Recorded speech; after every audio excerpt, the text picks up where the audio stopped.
I would now like to welcome our chief guest, Mr. K.R.S Jamwal, Executive Director, Tata Industries Limited, and the moderator of the Fireside Chat, Mr. Arjun Goswami, Director, Public Policy Practice, Cyril Amarchand Mangaldas. I have the privilege of briefly introducing them. Mr. K.R.S Jamwal, as Executive Director of Tata Industries, is responsible for the incubation of new ventures such as Tata Health and Tata Click, as well as investments made by Tata Industries in new businesses and startups. Mr. Jamwal is also on the board of Tata companies such as Tata Unistore, which owns Tata Click, Inspira Health Sciences, and Tata Medical and Diagnostics, a leading edge healthcare solutions provider. He is also a member on the board of the overseas subsidiary of Tata Industries Qubit Investments Pte Singapore.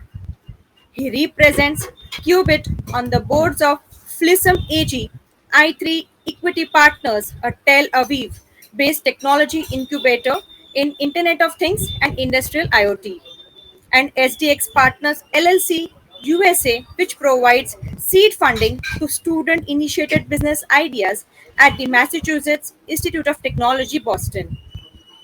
Prior to joining Tata Industries, he served as Vice President, Strategy, Group Corporate Center, Tata Science, assisting the then Group Chairman Ratan Tata on strategy related matters concerning Tata companies and supporting him on special assignments such as the Investment Commission from 2005 to 2009 and the US India and UK India CEO forums. Mr. Jamwal started his career with formerly known as Tata Administrative Services in 1989 and holds a postgraduate diploma in management from the Indian Institute of Management, Ahmedabad, where he was awarded the Scholastic Gold Medal and the KV Srinivas Award for the Best All Rounder. He holds a bachelor's degree in technology in petroleum engineering from the Indian School of Mines, Dhanbad, and was awarded the Scholastic Gold Medal and the Best Student Shield. Mr. Arjun Goswami, he heads the firm's public policy practice. Before joining the firm, he was with Asian Development Bank, Manila, Philippines as Chief Regional Cooperation and Integration Thematic Group (RCI) from 2009 and with ADB since 1996. As a chief of RCI, he was responsible for operational planning, RCI corporate reporting, RCI quality and skills enhancement, innovative RCI pipeline development through operationally relevant knowledge products, e-seminars and RCI resource mobilization, joint initiatives with sector and thematic groups, chair or member of Integrity Oversight Committee, chair Appeals Committee.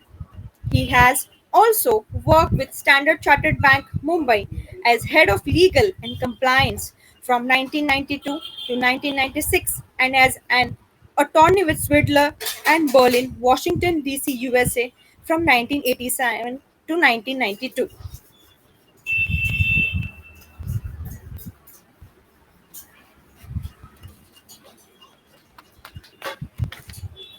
So it's a huge pleasure to have this opportunity of a fireside chat with Mr. K.R.S Jamwal, Executive Director of Tata Industries. I mean, I think when one looks at your profile, sir, such a phenomenal kind of exposure to incubating new kind of health tech sector companies.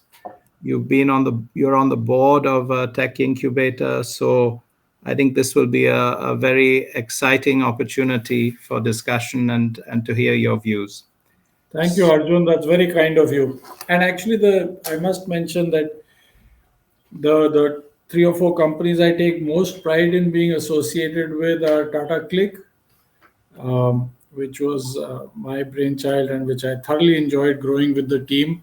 And now it's grown beyond me, in my view. My honest opinion has grown beyond me because the CEO and the team there are perfectly capable of driving the next cycle of growth as it emerges from modest scale to growing to very large scale. And Tata Health is still as it in early days yet.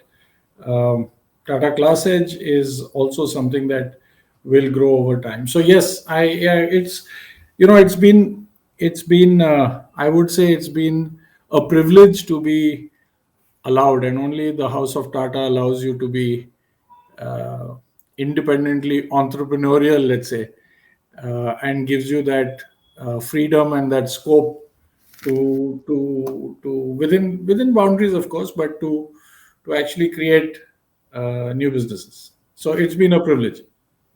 So our challenge, Mr. Janwal, is in 30 minutes to get through some very interesting, exciting topics. I mean, we could be talking to you over several days, but let's get to it. So let's start maybe with e-commerce. A few numbers, Mr. Janwal, just to set the context. 785 million internet users as of July 2021 in our country. Smartphone penetration apparently on track to get to the next billion users. Estimations of a market of 188 billion for India by 2025. So huge numbers here. My question to you, as somebody who's so deep in this e-commerce space, is twofold. Question one, what kind of e-commerce businesses do you think are going to emerge now in this next generation? Where do you see that future? And two, given the kind of controversies that we've seen on e-commerce regulations, where do you think we should be going with that? So something interesting to start off with. Over to you. Thank you, Arjun. Um, I these are very good questions. Frankly, I think e-commerce, the first cycle and fight was about horizontals. Can you bring in enough customers onto transacting on e-commerce to justify the kind of technology investments and customer acquisition costs that you are making? And I think that was day one. And I think the horizontals did a great job of it. Um, I think day two is going to be about vertical specialization and customer journeys, going deeper into technology and saying, how can I improve the customer journey? And we are seeing signs of that. Tata Click itself had a view that it'll be omni-channel, and the term I'd coined in those days was phygital. Now it's becoming very popular and used very often, but we coined it in 2015 or so, when it was still early days for people thinking everything will be omni-channel. I think vertical specialization and very, very uh, tailored to consumer journeys are going to become increasing the winners, because remember, you no longer have to onboard customers onto e-commerce. They're already there. So that was day one. That fight has been won. But now, are you able to offer them a better customer journey? If you're doing fashion, why is a platform called Shein growing much faster than Amazon in fashion globally? And why has Nykaa done a good job in beauty and cosmetics? Because the customer journey that you need for certain verticals is very different from a broad brush marketplace or e-commerce vendor. So I think the next cycle of growth is going to be that, and we are already seeing lots of startups in that domain. In terms of efforts to regulate um, this space, let me sort of step back and give you a broader perspective of what I see happening in regulation, and that is that by definition, technological breakthroughs are relatively unanticipated, and therefore they sort of are out there in the market, getting customers, making money, getting commercialized much faster than lawmakers realize. And therefore, the pressure for regulation comes usually when one of two things happen. Either the downsides of the technology begin to be apparent,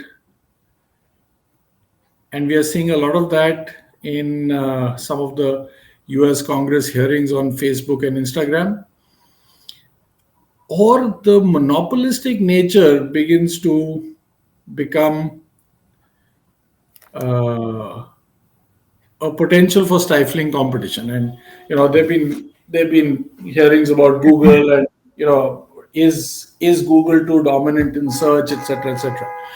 So one of those two pathways usually triggers a desire to regulate.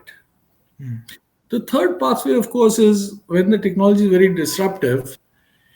If it is impacting existing business interests who gather together to lobby, um, that also happens. So that's the third pathway to regulation. So, in different markets, I think e-commerce is and will be regulated by a combination of these factors. Where there is a dominant player who's too dominant, there'll be attempts to regulate by saying you cannot be so dominant, or you have to ensure you're not cutting out competition. In other places where sort of existing livelihoods or other people's livelihoods are impacted by e-commerce's growth, of course there'll be pressure to regulate from that angle.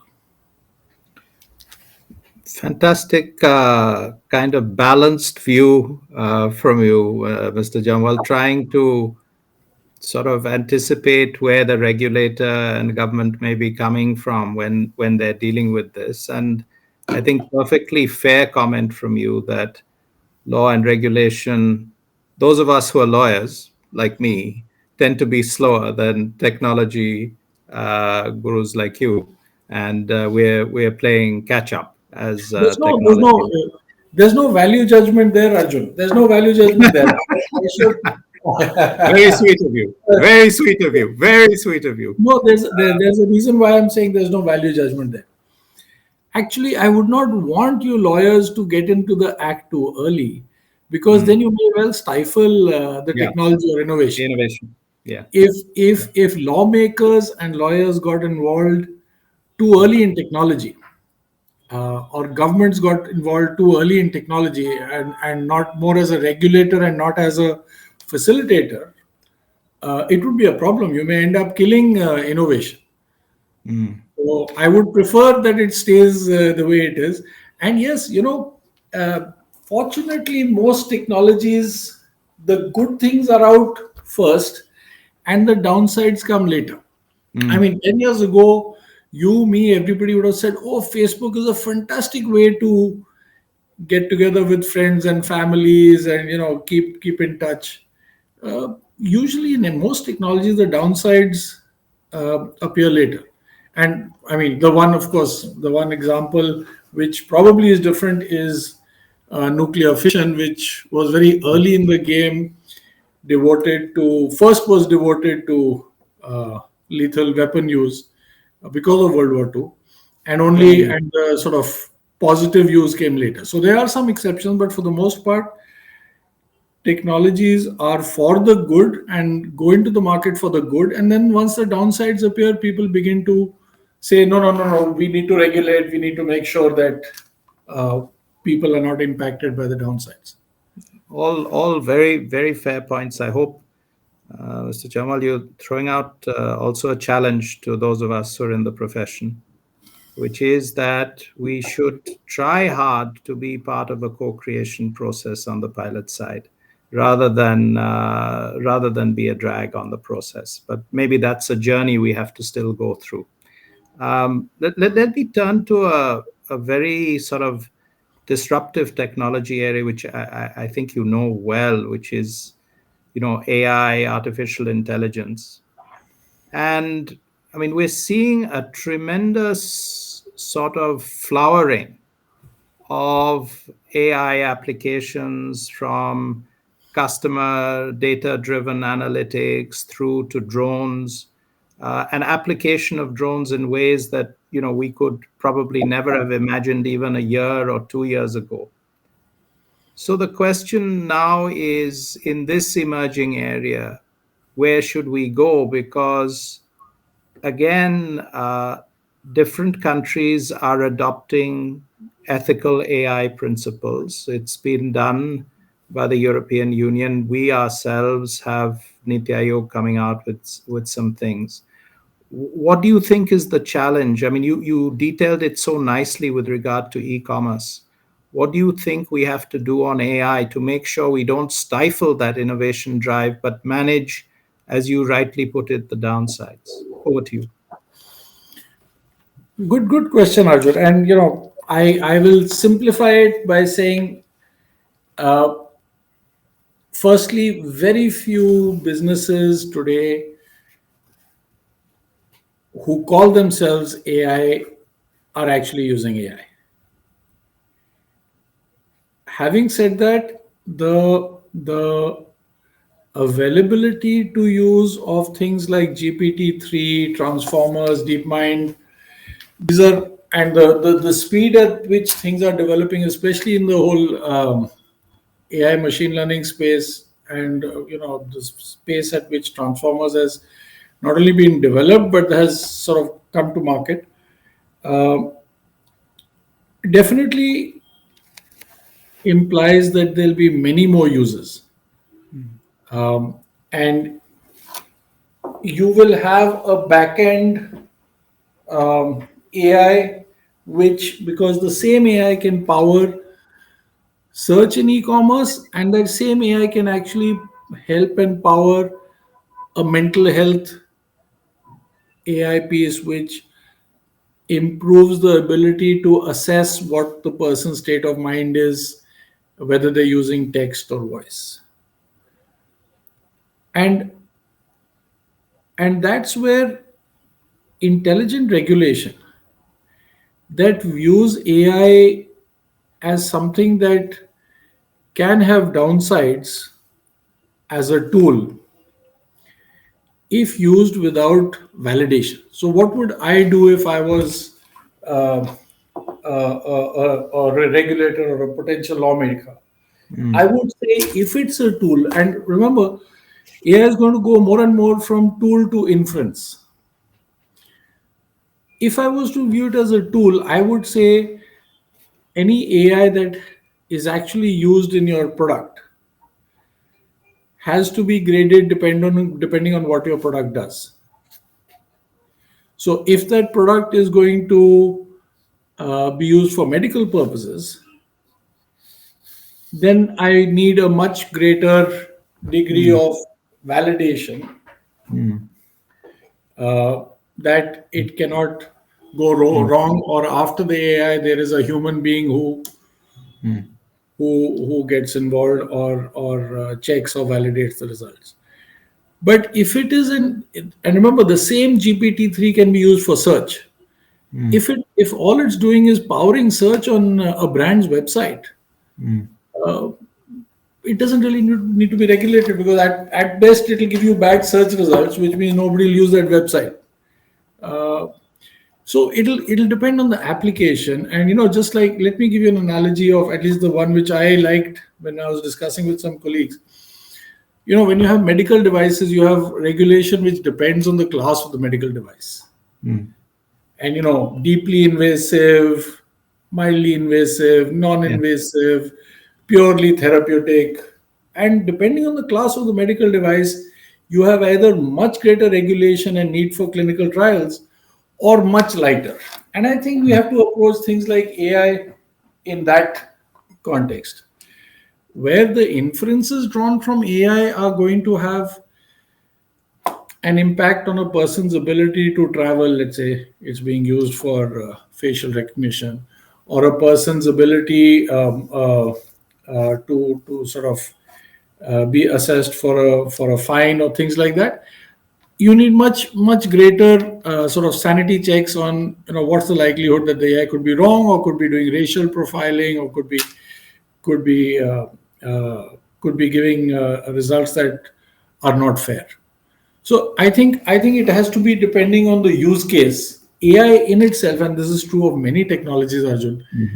AI in itself is not either harmful or necessarily beneficial. It's just how you use it. And therefore, regulation should recognize that depending on use case, it needs to be regulated and tested. Sorry, very long answer but these are deep matters, deep No, no. waters. It's fascinating because you've taken a very complicated topic and brought it back in a way, Mr. Jamal, in a beautiful way to first principles that we learned, with regard to statistical research, with regard to ethical research, and applying those principles back into an emerging technology area to create some levels of risk management at different levels. And I think that's what you're referring to, rather Correct. than the extreme binary of Luddite on the one side and total love of AI technology on the other. It's a kind of very lovely middle path that you've drawn.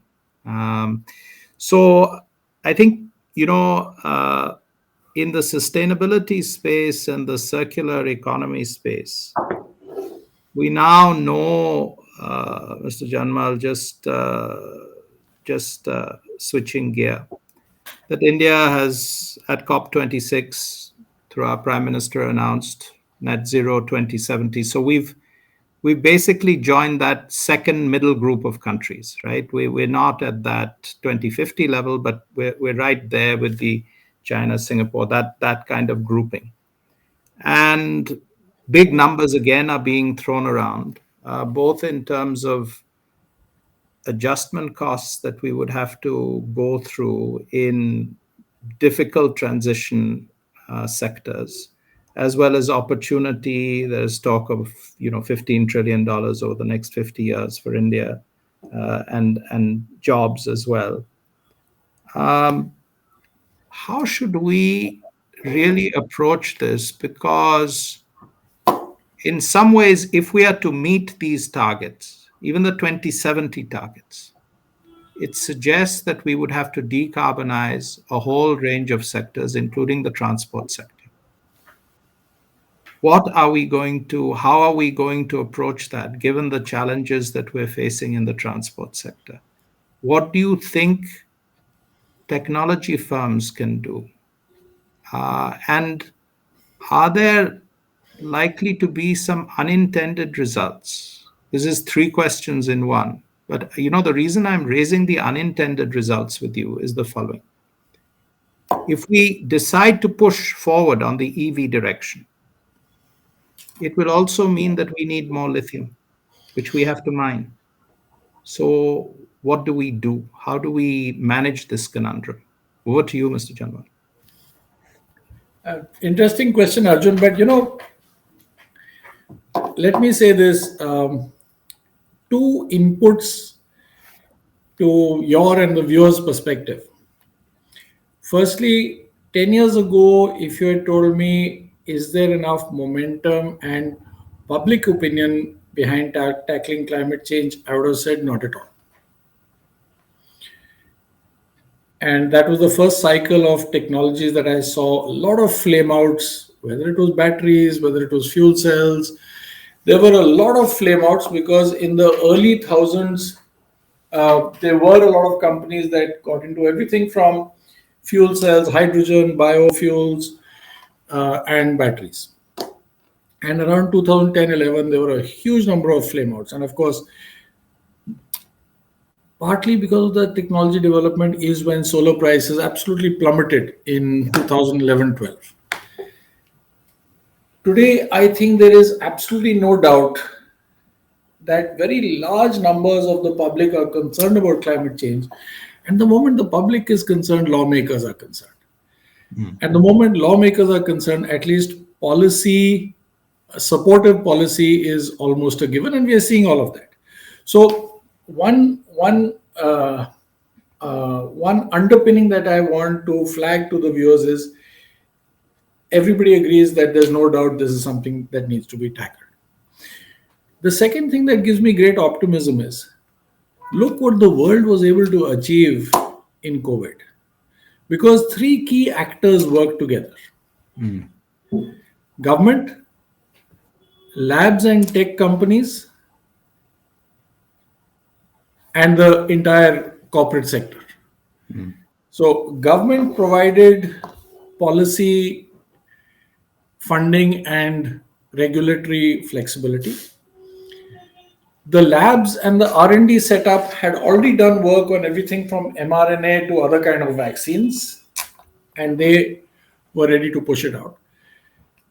And the corporate sector actually then provided their part of the money and took it to market and manufactured it.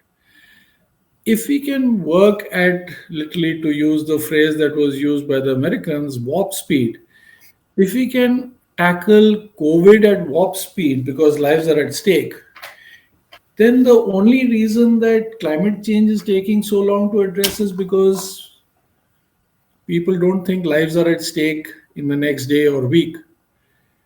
Uh, so these two things give me a lot of optimism that in certain sectors that momentum is so much a given, and in certain technologies I call certain technologies a momentum train, because if you try and put an alternative technology behind it, you're forgetting that that technology has so much momentum and so many market participants working on improving it, that as an individual player the likelihood that you'll be able to jump ahead is very small. And both lithium ion batteries and solar are in my book momentum trains that have just are juggernauts. Momentum train may be too mild a word, are juggernauts.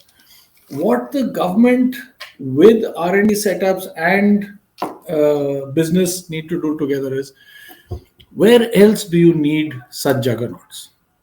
Do you need such juggernauts in hydrogen? Do you need some? Pick those juggernauts. And if you want to if you want to find battery technologies that don't use so much lithium or don't use so much cobalt, I mean, America, the national labs have been working on a cobalt-free lithium-ion battery for some time, and they have alternatives now. You want to go beyond lithium? I'm sure certain battery technologies will appear and become commercialized in whatever 10, 15, 20 years. But yes, technology cycles are long. It takes between 10 to 15 years to take something from lab to market. But I hope I've answered your question as to why I am very, very optimistic. While in global negotiations, we may say years like 2070, I think, frankly, I mean, let me stick my neck out and say, in 5 years, I think almost no two-wheeler will be internal combustion. That's the way technology flips happen. In 1999, people were predicting that in 5 years we would have 5 million mobile phones, and in 10 years it may go up to 25 million mobile phones. What actually happened was it went into hundreds of millions of mobile phones in 10 years. I suspect at least in two-wheelers and then in small cars, because the value proposition for two-wheelers is very strong. In two-wheelers, you may well find that in 5 years, almost no two-wheeler uses internal combustion. Well, Mr. Jamal, time has run away from us, but what Yes, a it has. fascinating way for you to close with this kind of visionary notion of a tripartite partnership, kind of maybe morphing towards centers of excellence, a true industry, academic, government type of partnership, public, private, and across disciplines.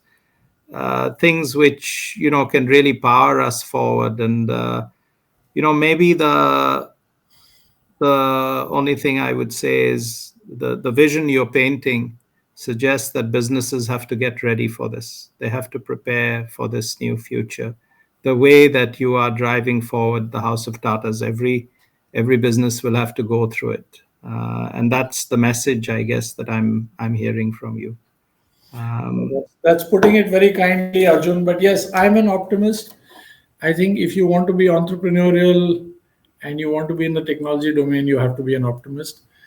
I'm fortunate to be an optimist, and you've been very kind. It's been a pleasure speaking with you and being on this platform of Bombay Chamber. Great privilege, Mr. Jamal. Thank you very, very much indeed. Take care. Thank you, Arjun. All the best.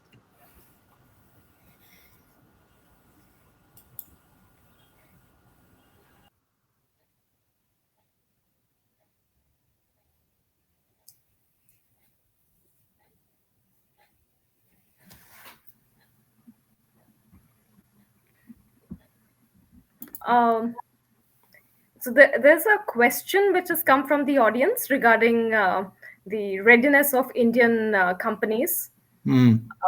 with respect to the data privacy concern, which is that while there has been a lot of discussion around data privacy, but what is the opinion of panelists on the readiness of Indian companies CXOs with key concepts like privacy by design, automated decision making, importance of information security, and even to have the wherewithal of collecting the right data and processing for its use?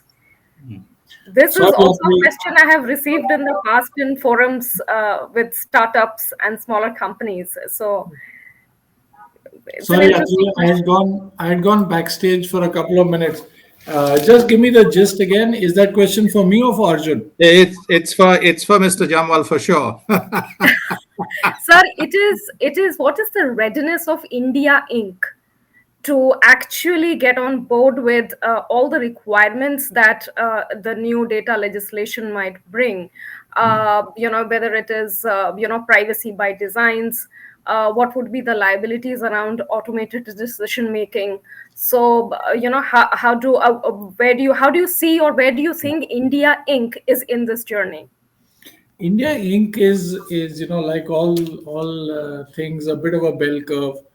So where platforms like Tata Click are concerned, other e-commerce players, I think they will be able to deal with it at the flip of a switch. They're probably already ready. As far as I know, I think people like Tata Click will find the transition not at all painful in terms of data privacy because they already follow what as Tatas we follow as good practices. The same applies to anybody else in the B2C space who is or has been a digital platform for some time. But the large mass of India Inc., which is the middle of that bell curve, which is sort of traditional B2C companies who are only now going and spending money on their own websites, on their own platforms. Many of them may need some transition time. And then, of course, in the laggards part of the bell curve, there'll be some people who are just not so clued into technology. They will need the services of people, but that's the great thing in India. You have enough service providers who will come forward and sort it all out for them. And I don't mean in a bad way. They in the sense they will make sure that their data privacy. They probably already have an IT service provider. The IT service provider will help them get there. So no, I don't think it'll be any great hardship. Atre, you and I have discussed GDPR and how the Indian data Mm. privacy law is so similar in Yeah. structure and Yeah. content, except for the sort of overriding powers of the government, which the EU has not taken, but India, at least in the draft, seem to have some overriding powers. Um, I think people who are going to be most impacted have had enough time. So India Inc., which typically talks of medium-sized and large companies, I think we're okay. Mm. I think he's absolutely right. The bill actually, Atre, just to add one small point, still gives 24 months transition time. So they're actually accepting exactly the point that Mr. Jamal is making, that they understand there's a curve, and those companies that are mid to the small size end will then get that 24 months to get through this process. We leave aside players who deliberately, for whatever reason, don't want to accept any kind of framework. That's a different matter. But for those who want to be compliant, I think the arrangements are there. And the Right. follow-up question, since I can see it in the chat, I Hmm. might as well quickly address it. Yes, yes. Most large companies, I hope, are understanding the importance of data and analytics.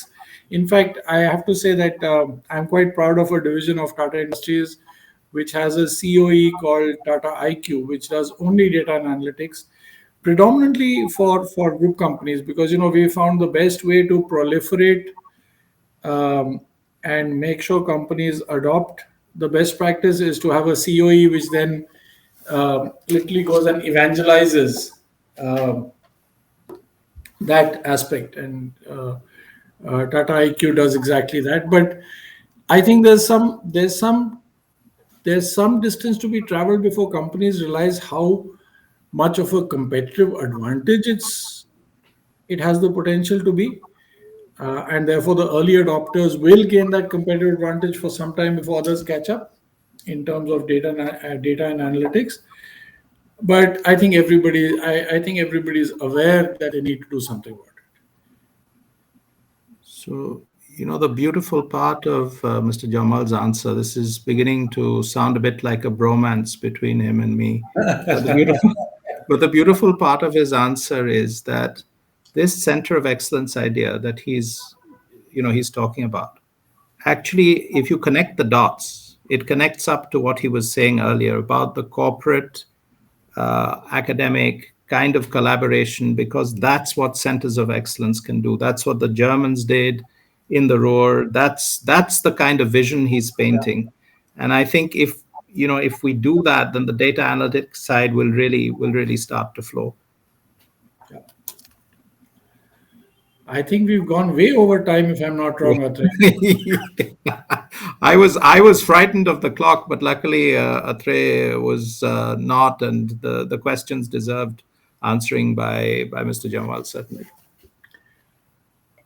Thank you. So Thank you again.